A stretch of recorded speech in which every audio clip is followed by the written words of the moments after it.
El Señor te bendiga en gran manera, amada iglesia, en Latinoamérica. Que el Señor te guarde. Un saludo para todos mis hermanos allá en la Argentina, para mis hermanos en Bolivia, para mis hermanos en Perú, para mis hermanos allá por todo lo que tiene que ver por Sudamérica, Centroamérica, para mis hermanos de allá del México, para todos mis hermanos de Oaxaca, Veracruz, Estado de México, Cuernavaca, Puebla, para todos los lugares donde hemos estado pudiendo compartir la poderosa palabra del Señor. Estamos en un lugar histórico y prominente.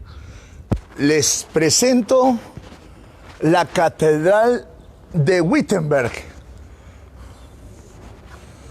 Estamos en el emblemático portal donde el 31 de octubre del año 1517, un monje agustino llamado Martín Lutero clava las famosas 95 tesis en este portal.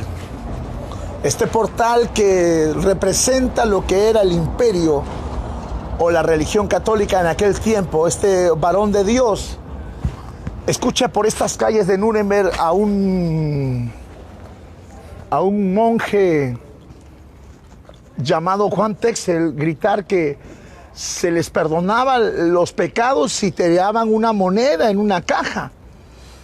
Se estaban vendiendo las famosas indulgencias y podemos apreciar en este lugar histórico cómo este varón de Dios le dio batalla a aquella monstruosa religión que se había levantado en aquel tiempo, porque se estaba recolectando estas indulgencias, este dinero para construir lo que hoy día se conoce como la Capilla Sixtina. León X había ordenado vender estas indulgencias para poder construir la Capilla Sixtina. Hay un versículo en la Biblia, en Romanos capítulo 1, verso 17, que le da la credibilidad a Martín Lutero de poder avalarse mediante la palabra, como lo tiene que hacer todo cristiano creyente del Señor, valerse de lo que la Biblia estaba diciendo y no tanto de lo que el hombre decía. Recuerden que la Biblia también habla de que se levantó un rey en Israel llamado Herodes, se vistió de vestiduras, pero el pueblo le gritó voz de Dios y no de hombre. Esta misma credibilidad se levanta en el corazón de Martín Lutero, y es lo que Martín Lutero llega a hacer en aquel tiempo. Romanos 1:17 dice que el justo por la fe vivirá. Es lo que también el apóstol Pablo estaba basando su doctrina, basado en la fe que hoy Dios pone en tu corazón, en la fe de la cual el Señor utilizó para poder rescatarte, en la misma fe que el Señor hoy utiliza para poder ungirte, hoy la misma fe que Dios te da el privilegio de poder ser llamado hijo de Dios. Pero también podemos recorrer el paso de estos varones de Dios. Cómo no olvidar a John Wycliffe, uno de los más grandes prominentes maestros en teología en la Universidad de Oxford, donde él traduce la Biblia al inglés en aquel tiempo para los suyos.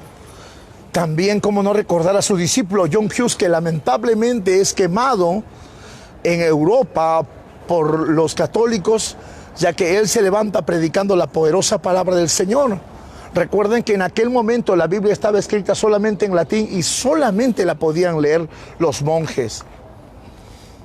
También podemos apreciar a otro hombre de Dios levantado en Italia. Como no recordar al monje Jerónimo Savonarola, un hombre de Dios que se levanta con una unción tremenda. Dios lo utiliza poderosamente, este varón de Dios, para predicar la palabra del Señor. Este loco del Cristo predicaba la palabra del Señor en las puertas de lo que hoy se conoce como la Capilla Sixtina. Lamentablemente es quemado y es asesinado en aquel lugar donde él hacía los milagros, para hacer erradicar lo que se estaba levantando y lo que se preparaba y lo que Dios ya estaba preparando en aquel momento. Después de él sigue Martín Lutero, un hombre que le creyó a Dios.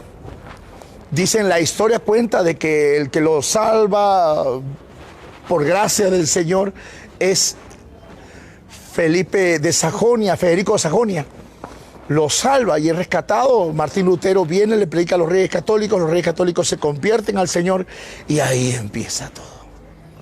El último bastión en Europa fue Ulrico Zwinglio. Yo estuve hace 5 días en Suiza y estuve compartiéndole a algunos hermanos en aquel lugar todo lo que el Señor había hecho en ese lugar y cómo este varón de Dios se levanta poderosamente también ahí en Suiza. Van a la guerra, fue una matanza tremenda. Lamentablemente los cristianos tienen que escapar de aquel lugar. Recuerden que ahí se levanta la Santa Inquisición, treta que utilizaban para poder desenmascarar a los cristianos. Se inventa una señal que hoy se conoce como el persignarse, para poder identificar quién era cristiano y quién no. La historia cuenta que los últimos cristianos de aquel lugar escapan a Inglaterra.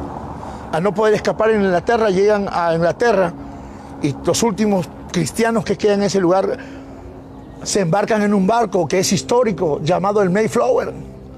El Mayflower sale huyendo de Inglaterra hacia lo que hoy se conoce como Norteamérica. Ahí escapan los famosos puritanos y ellos fueron los padres de la nación americana. Recuerda que la persecución que hoy estás viendo en tu vida, Dios la va a utilizar para glorificar su nombre. Recuerda que la tribulación que hoy estás viviendo, hay gente que la está utilizando para fortalecer su fe. Recuerda que tú eres un testimonio vivo, eres una carta abierta para el mundo. Tú puedes pensar y puedes creer que tu problema es el más grande del mundo, pero hay gente que está pasando cosas peores. Recuerda que el Señor tiene cosas grandes para ti y para tu familia. Recuerda que Dios tiene un mayor peso de gloria para ti y para los tuyos. Que el Señor te bendiga. Me despido de este lugar histórico y monumental. Estábamos a las puertas de Berlín, a las puertas de Múnich, en Lifting. Hoy estamos en Wittenberg. Así que el Señor te bendiga poderosamente y ricamente. Que el Señor te bendiga.